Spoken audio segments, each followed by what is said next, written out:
ಎಲ್ರಿಗೂ ನಮಸ್ಕಾರ. ಇವತ್ತು ತುಂಬಾ ಟೇಸ್ಟಿಯಾಗಿರೋ ಬಿರಿಯಾನಿ ರೆಸಿಪಿನ ಶೇರ್ ಮಾಡ್ತಾಯಿದ್ದೀನಿ. ಅದರಲ್ಲೂ ನಾಟಿ ಸ್ಟೈಲ್ ಬಿರಿಯಾನಿ. ಮೊದಲನೇದಾಗಿ ಒಂದು ಕುಕ್ಕರ್ಗೆ ಎಣ್ಣೆ, ಪಲಾವ್ ಸ್ಪೈಸಸ್, ಈರುಳ್ಳಿ, ಟೊಮೆಟೊ ಹಾಕಿ ಫ್ರೈ ಮಾಡ್ಕೊಳ್ಳಿ. ಹಾಗೆ ಶುಂಠಿ, ಬೆಳ್ಳುಳ್ಳಿ, ಹಸಿಮೆಣಸಿನ್ಕಾಯಿ, ಪುದೀನ, ಕೊತ್ತಂಬರಿ, ಸ್ವಲ್ಪ ನೀರನ್ನ ಹಾಕ್ಕೊಂಡು ಸ್ಮೂತ್ ಪೇಸ್ಟ್ನ ಮಾಡಿಕೊಂಡು ಇದಕ್ಕೆ ಆ್ಯಡ್ ಮಾಡ್ಕೊಳ್ಳಿ. ಎಣ್ಣೆ ಬಿಡೋವರೆಗೂ ಫ್ರೈ ಮಾಡ್ಕೊಳ್ಳಿ. ನಂತರ ಮ್ಯಾರಿನೇಟ್ ಮಾಡಿರೋ ಚಿಕನ್ನ ಇದಕ್ಕೆ ಆ್ಯಡ್ ಮಾಡ್ಕೊಳ್ಳಿ, ಫ್ರೈ ಮಾಡಿ.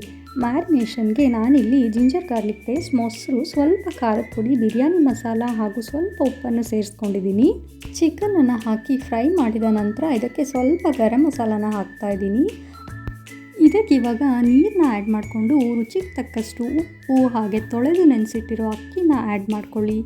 ಒಂದು ಕುದಿ ಬಂದ ನಂತರ ಇದಕ್ಕೆ ಅರ್ಧ ನಿಂಬೆಹಣ್ಣು ರಸ ಹಾಗೆ 1 ಸ್ಪೂನ್ ತುಪ್ಪ ಸೇರಿಸ್ಕೊಂಡು 2 ವಿಷಲ್ ಹೊಡೆಸ್ಕೊಂಡ್ರೆ ಸಾಕು. ಸೂಪರ್ ಟೇಸ್ಟಿಯಾಗಿರೋ ನಾಟಿ ಸ್ಟೈಲ್ ಬಿರಿಯಾನಿ ರೆಡಿಯಾಗಿರುತ್ತೆ. ಪಕ್ಕಾ ನಾಟಿ ಸ್ಟೈಲ್ ಇರೋ ಈ ಬಿರಿಯಾನಿನ ನೀವು ಮಾಡಿಕೊಟ್ರೆ ತಿಂದವರು ಫಿದಾ ಆಗೋದಂತೂ ಗ್ಯಾರಂಟಿ.